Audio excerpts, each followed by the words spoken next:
Hey folks, how's it going? Dr. Spin. In my quest to find the best albums for 2021, I've been working through these weekly eliminations. Sometimes these end up with albums that are kind of stylistically opposed to one another, or maybe a genre clash as I call it.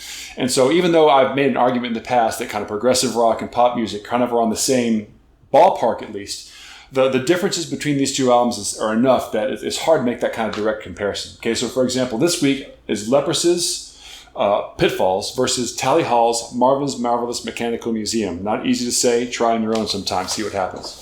So Leprous is a really compelling progressive rock group on the heavy metal side. Now, they're not like prog metal. I wouldn't really call them that far, at least not in this stage in the game. But they are a contemporary progressive rock group, very melancholy, kind of dark, and high on the melodrama. But here's the thing.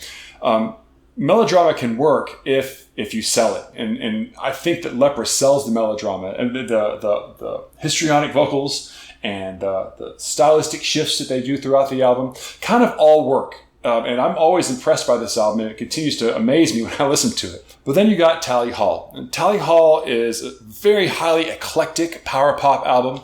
Runs the gamut of styles. Each song is very self-encapsulated. It's its own little world, but the album coheres together very well. Mostly due to the idiosyncratic voices of the musicians involved. I think if any one musician wasn't in this group, the group would be radically different. So for the most part, it's about those five guys, and that's how they're able to get so much variety out of what they do, is how it hangs together. So as much as I love both these albums, I really have to go with Tally Hall.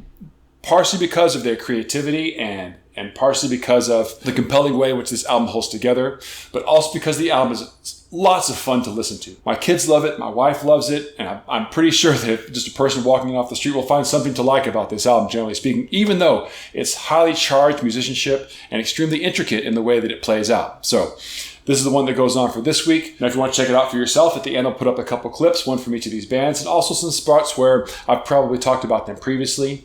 But I'll be doing more of these posts this week, so if you want to know when that's going to happen, please like and subscribe, share it out with your friends. And until I see you next time, I'll catch you on the flip side.